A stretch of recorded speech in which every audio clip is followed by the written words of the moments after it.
effective ng prosecution dito? Okay. Yung pinaka-main point in issue ay, nag-participate ba si Chief Justice Corona nung araw na yon sa en banc proceeding? Ano ang kanyang naging partisipasyon? Pag sinabi mong nag-take part siya, bumoto lang ba siya?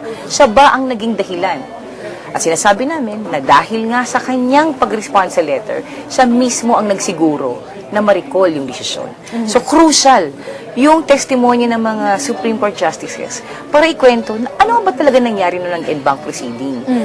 Mahalagang mahalaga. Hindi natin pinag-uusapan dito yung merito ng kaso. Kaya nga yung objection nila on sub judice, meaning hindi ka pwedeng magsalita dahil baka maapektuhan yung desisyon, hindi yun ang tinatalakay natin. Hindi natin pwedeng matalo, pwedeng manalo ang FASAP dito. Ang pinag-uusapan natin ay nung araw na yon, ano ang ginawa ni Chief Justice sa kanilang en banc session. Pero Congresswoman, this is causing quite a stir among the senators and even in the Supreme Court dahil yun nga po, baka daw po ma-overstep ng Senado ang kanilang power bilang co-equal branch ng Korte Suprema. Ano pong masasabi nyo dito? Correct. In fact, sinasabi namin, nilirespeto namin yung issues ng confidentiality. Kaya sinasabi namin in a very limited sense. We're not even talking about the whole en banc proceeding that day that talked about all the agenda. First, we are only talking about a very particular agenda. Yung nangyari sa AM case ng FASAP. Pangalawa, yung discussion nila on that particular day, on that particular case. Bakit? Kasi sinasabi natin, as a general rule, may respect tayo for confidentiality. Otherwise, baka naman malimit na sila mag-discuss, mag-express ng views, no? Pero ang pangyayaring yun, ang pinaka makakapagbigay ng linaw sa isyong pinag-uusapan, lalo na sa isang impeachment proceeding, nakakaiba sa anumang proceedings in court, pwedeng pumasok yun sa limited exception ng rule on confidentiality. At ang sinasabi nga natin, hindi yun papasok. Pangalawa, ang pinag-uusapan natin, pinakamataas na hukom sa ating bansa. Kung hindi papayagan ng anuman, kahit na limited allowance, no, dun sa pagpasok dun sa loob ng kanilang en banc proceeding, kung ako ang Chief Justice o sino mang Justice ng Supreme Court, impeachment lang available remedy para tanggalin ako, lahat itatago ko sa confidentiality. May dokumento kami, hindi pwede. Supreme Court Justice ako, hindi pwede. So, paano mo mai-implement ang isang impeachment proceeding? Hindi naman pala pwede. Diba? Madi-defeat yung purpose ng Constitution. Representative Bagaw, maiba naman tayo. May mga natanggap kaming comments sa Facebook at Twitter. Bakit daw hindi pinayagan kang gumamit ng PowerPoint? Ano po ba yung nilalaman ng inyong PowerPoint presentation? At napasabi pa si Senate President Enrile na hindi naman kaya mag-take oath ng PowerPoint. Oo nga, medyo nagulat ako na ang understanding ko, at kahit nung sa impeachment proceeding against former President Erap Estrada, naging issue actually yan eh. At in fact, may rule, no, parang December 2011 Erap Estrada hearing, may rule na kapag na-mark ang exhibit ay pwedeng gamitin as a PowerPoint aid, no, aid in the discussion.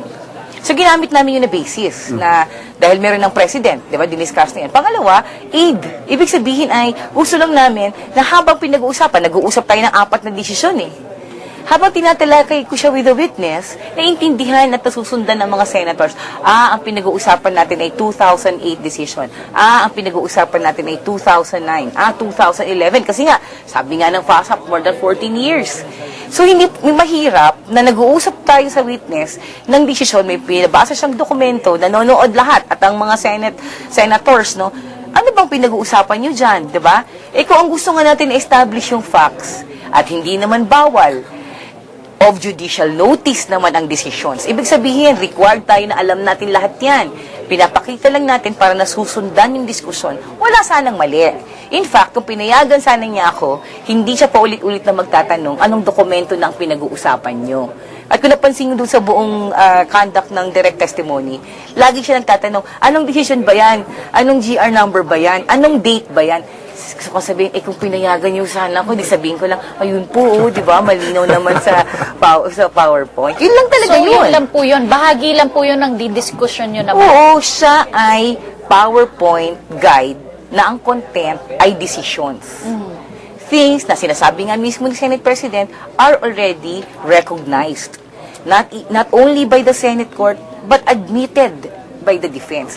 So, walang bawal. And previously admitted. our exhibit. So, wala siyang kinalaman sa testimonya. Parang iniisip ko lang sana, habang sasabihin niya, kasi tinatanong ko, anong desisyon po yung tinutukoy niyo? Sabi niya, July 2009 decision. Na makita, anong itsura nung July 2009 decision? Anong itsura? Diba kasi, napansin nyo nga, diba? Na-anticipate ko kasi na magtatanong si Senate President, what decisions are we talking about? Because we're talking about a lot of decisions. So I thought, baka maganda nga kung may aid in the presentation. That was the only objective. Pero, napag-usapan din naman. So, Okay. Maraming salamat po, Congresswoman Kakabag-Aw, at aantabayanan po namin ang pagpapatuloy ng pagpepresenta ng Article 3 ng prosekusyon. Samantala po, bago namin kayo pakawalan, pakinggan po muna natin ang tanong ng taong bayan sa inyo. Tanong ng Bayan. Hanggang kailan kaya? Hanggang yung process ng impeachment na yan. And then, kung talagang, sapat ba yung mga informations na ibinibigay nila, tapos, di ba, sa side ng ini-impeach, kung talaga bang tama o talaga bang totoo yung mga, sa kanya sarili totoo yung kanya mga sinasabi. Si Chief Justice.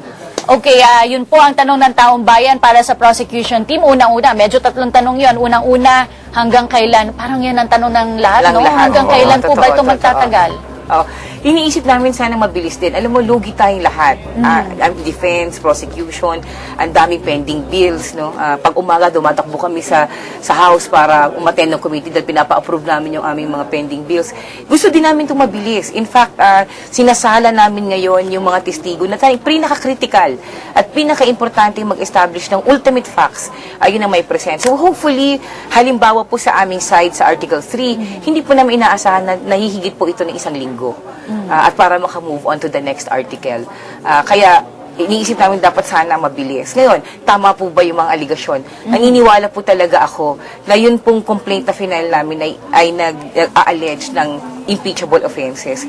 Napakalinaw po nung mga articles na present namin. Hagaya po sa Article 3, ang pinag-uusapan natin ay integridad ni Chief Justice. Yung mga aligasyon po namin ay mga ebidensya doon sa hindi talaga niya na meet yung standards ng Constitution ng integrity, competence, probity, at independence. So as a final question po, nasabi nga ni spokesperson Maidas Marquez ukol sa desisyon nga sa letter ni Attorney Estelito Mendoza na mabuti nang i-recall to para hindi maging permanenteng pagkakamali ng Supreme Court. Kaya mas maganda na magbigyan pansin na lang ito. Ano pong masasabi ninyo doon? Una-una, pagkatapos ng dalawang desisyon na may nakasulat na final and executory. Second motion for RICO na actually ay hindi allowed. Diba? Yun, pwede i-argue pang yung ngayon na merito ng kaso yun eh. Pero kahit na hindi po natin yung talakayin, kasi pinagtatalungan nga nila kung tama ba o mali. Ang question, sabi ni Chief, hindi siya nag-participate. Bakit siya magsisinungaling? Kung nag-participate naman pala siya, anong tinatago niya? Dahil ba 4 billion at may mga libreng plane tickets at nakakahiya sa mga sponsor niya na matalo sa kaso. Yun yung tinutulak natin. May duda sa kanyang integridad. Maniniwala ka pa ba sa isang Chief Justice na pinagdududahan mo ang integridad? So yun yung isa sa pinaka-puntong gusto po natin establish dito. Maraming salamat po, Prosecutor Bag-Aw. Thank you. Maraming salamat. Good luck po mamaya. Papanoorin ng taong bayan kung ano ipepresenta nyo sa third article. Samantala po ay ilang minuto na lang, 5 minuto na lang ay mag-uumpisa na ang Day 14 ng paglilitis. Nakikita po natin ang pagpasok ng both the defense and prosecution teams. At ay naantabayanan ng muling pagsisimula naman nitong paglilitis. Samantala, alamin po natin ang saloobin ng taong bayan tungkol dito sa nagaganap na paglilitis sa Senado. Sana maging patas lang ang paglilitis or lumabas ang tamang ang katotohanan para naman hindi mag-suffer din ng taong bayan natin. Napakaganda ang mga nangyayari sa atin sa kasalukuyan. Kahit na ikaw ay nasa mataas sa posisyon, sabi nga, no, above the law. Nagiging pantay-pantay ang pagtingin ngayon ng ating gobyerno sa ating Pilipina. Lalo na sa mga tiwali na nagtatrabaho sa ating bansa. At yan po ang taong bayan ang kanilang saloobin dito sa impeachment. Marami pa rin nga talagang tanong no? At lalo na nakita natin paulit-ulit yung mga sinasabi nila sana matapos na maaga. At siguro ang defense at ang prosecution matutuwa rin kung matapos ng maaga to dahil para sa taong bayan nga naman ang oras na naigugugol. At nakikita po natin, ito ay ang live video mula dito sa Senate Session Hall kung saan inaantabayanan na po ang pagsisimula muli nitong Day 14 naman ng paglilitis ni Chief Justice Renato Corona. At nakikita natin, dating Senador Freddy Webb nakatakdang makinig dito sa Article 3, no, sa pagtalakay ng Article 3 ng Articles of Impeachment. Kasama niya isa sa mga anak ni Congressman Rudy Fariñas at nandyan nga rin po si Prosecutor Fariñas getting ready for the hearing. Nandito na rin po ang mga private prosecutors sa Senate floor at ang ibang